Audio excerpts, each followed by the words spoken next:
ఎవరు నీ ఎదుట నిలువలేరని యెహోవా వాగ్దానము చేసిన వాగ్దాన భూమిలో చేర్చినావు.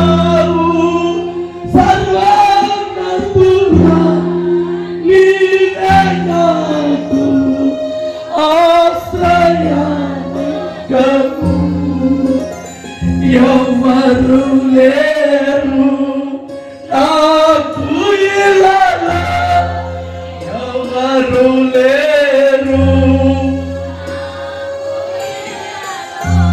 ఆదరణి ఆనందం. అమ్మా, సహోదరి సహోదరుడా, నీ ఏ విశ్వాసాన్ని కలిగి ఉన్నా? నిలకడ కలిగిన విశ్వాసం ఉందా? గొప్ప విశ్వాసం నీలో ఉందా? అమూల్యమైనటువంటి విశ్వాసం కలిగి ఉన్నావా? నిష్కపటమైనటువంటి పరిశుద్ధమైనటువంటి విశ్వాసాన్ని కలిగి ఉన్నావా? స్థిరమైనటువంటి విశ్వాసం నీలో ఉందా? ఈ వాక్యం ద్వారా పరిశీలన చేసుకో. నిజమే ప్రభువా, విశ్వాసం ఉంది, అంతవరకే నాకు తెలుసు. విశ్వాసంలో ఉన్నాను అని అనుకుంటున్నాను, విశ్వాసంగా కొనసాగిస్తున్నాను అని భ్రమపడుతున్నానే కానీ నాలో నిలకడైనటువంటి విశ్వాసం లేదయ్యా. నిలకడ కలిగిన విశ్వాసం నాకు కావాలి. గొప్ప విశ్వాసం లేదయ్యా, గొప్ప విశ్వాసం నాకు కావాలి. అమూల్యమైనటువంటి విశ్వాసము లేదయ్యా, అమూల్యమైనటువంటి విశ్వాసము నాకు కావాలి. నిష్కపటమైనటువంటి విశ్వాసము నాకు కావాలి. స్థిరమైనటువంటి విశ్వాసము కావాలయ్యా. నా స్థిరమైన విశ్వాసాన్ని చూచి ఆనందించే దేవుడవయ్యా నువ్వు. నాలో స్థిరమైన విశ్వాసాన్ని కలగచేయవా అమ్మా. అమ్మా, నిలకడ కలిగిన విశ్వాసము మేలుగా నిలబెడుతుంది తల్లి. గొప్ప విశ్వాసము నీ కుమారుడిని నీ కుమార్తెను బాగు చేస్తుంది. నీ భర్తను నీ భార్యలో మారు మనసు కలుగ చేస్తుంది. నీటిలో చెడు నివాసము తొలగిస్తుంది. అమూల్యమైనటువంటి విశ్వాసము గొప్ప సాక్ష్యాన్ని కలుగ చేస్తుంది. నిజమే, నేను కుక్కనే, నిజమే, నా పిల్లలు కూడా కుక్క పిల్లనే. ఆ పళ్ళ మీద పడి ఆ రొట్టె ముక్కల కొరకు ఎదురు చూసినట్టుగా నీ కొరకు ఎదురు చూస్తున్నావు. నా కుమార్తెను బాగు చేయవా అని అన్నప్పుడు యేసు ప్రభువు అంటున్నాడు, అమ్మా నీ విశ్వాసము శ్రేష్టమైనది. అమ్మా అమ్మా, నీతోనే మాట్లాడుతున్నా. ఎలా ఉంది నీ విశ్వాసం? ఎలా ఉంది నీ విశ్వాసం? ఇక్కడ అమూల్యమైన విశ్వాసాన్ని చూపించు. నువ్వు ఇంటికి వెళ్ళక ముడిపే నీ కుటుంబంలో గొప్ప మిరాకిల్ చేయబోతున్నాడు. నువ్వు ఒక కుక్కవో లేదా ఒక్కొక్కరో అనుకో, దేవుడు నీ జీవితం బాగు చేయబోతున్నాడు. యేసయ్యా అడగండి అమ్మా, మంచి మంచి వాక్యాన్ని అందించండి. అమూల్యమైన విశ్వాసం ఉండాలి.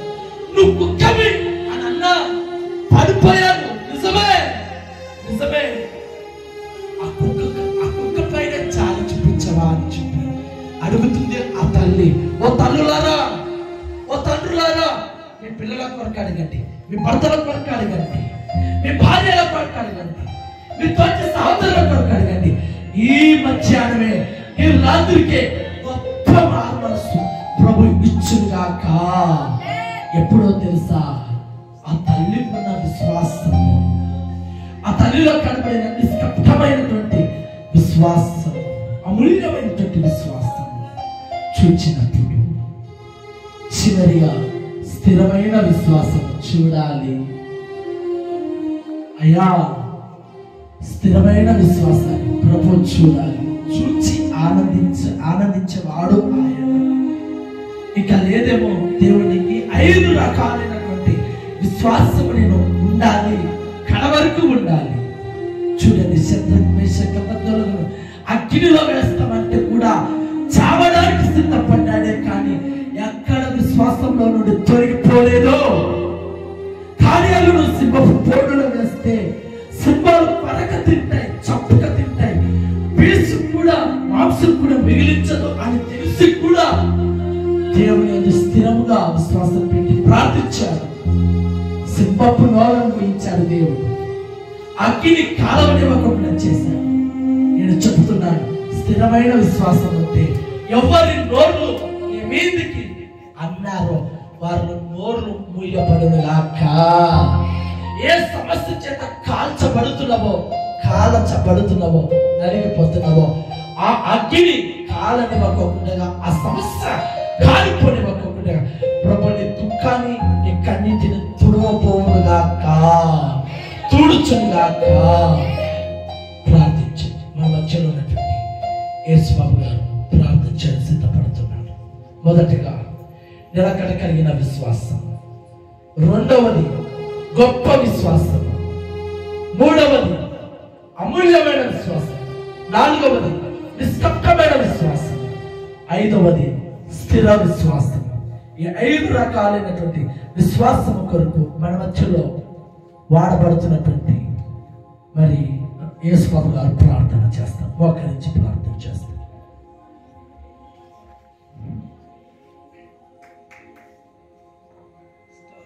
స్తోత్రం స్తోత్రం దేవా, దీవించండి యేసయ్యా ప్రభా. స్తోత్రం స్తోత్రం. చెప్పబడినటువంటి దేవా ఈ యొక్క వాక్యం నిమిత్తం దేవా మేము ప్రార్థించుచుండగా దేవా, ప్రతి ఒక్కరు వాక్యానుసారంగా దేవా ప్రతి ఒక్కరు నడుచుకునే కృపను దయచేయండి దేవా. ప్రతి ఒక్కరు విశ్వాసమందు దేవా నిలకడగా నిలబడే కృపను వారికి దయచేయండి యేసయ్యా దేవా ప్రభా. ప్రతి ఒక్కరు గొప్ప విశ్వాసం కలిగి ఉండే కృపను వారికి అనుగ్రహించండి దేవా. అమూల్యమైనటువంటి విశ్వాసం ప్రతి ఒక్కరికి దయచేయండి దేవా. అలాగనే దేవా నిష్కపటమైన విశ్వాసం కూడా వారికి అనుగ్రహించండి దేవా. ప్రతి ఒక్కరు ఈ యొక్క చెప్పబడినటువంటి వాక్యానుసారంగా దేవా ప్రతి ఒక్కరు నడుచుకునే కృపను దయచేయండి దేవా. ప్రతి ఒక్కరి హృదయంలో ఈ యొక్క వాక్యం నాటుకునే కృపను దయచేయండి దేవా. ఈ యొక్క వాక్యం దేవా అనేక ప్రజలకు దేవా ఈ యొక్క యూట్యూబ్ ఛానల్ ద్వారా అనేకులు దేవా ఆదరించబడే కృపను కూడా వారికి దయచేయండి. ఇక్కడ దేవా ఈ యొక్క నూతన ప్రార్థన మందిరంలో చెప్పబడుతున్నటువంటి ప్రతి వాక్యం దేవా దేశ నలుమూలకి వెళ్ళే కృపను దయచేయండి దేవా. ఈ వాక్యానుసారంగా దేవా ప్రతి ఒక్కరు ఆదరించబడి దేవా ఈ యొక్క వాక్యానుసారంగా ప్రతి ఒక్కరు ఆదరించబడి దేవా ప్రతి ఒక్కరు నీలో సాగిపోయే కృపను దయచేయండి దేవా. ఈ యొక్క నూతన ప్రార్థన మినిస్ట్రీస్ ని దీవించండి దేవా. ఈ యొక్క సేవలు పరిచర్య చేస్తున్నటువంటి ప్రతి ఒక్కరిని ఆశీర్వదించండి దేవా. ప్రతి ఒక్కరు దేవా ఇలాంటి వాక్యాలు చెప్పే కృపను దయచేయండి దేవా. ప్రతి ఒక్కరు దేవా వాక్యంతో దేవా అనేకులను ఆదరించే కృపను దయచేయండి. ప్రతి ఒక్కరిని సేవకుని నోట వచ్చే మాటను దేవా ప్రతి ఒక్కరు స్వీకరించబడే కృపను దయచేయండి దేవా. ప్రతి ఒక్కరు నడుచుకునే కృపను అనుగ్రహించమంటున్న నజరేయుడైన యేసుక్రీస్తు నామములో అడిగి వేడుకుంటున్నాం తండ్రి. ఆమేన్.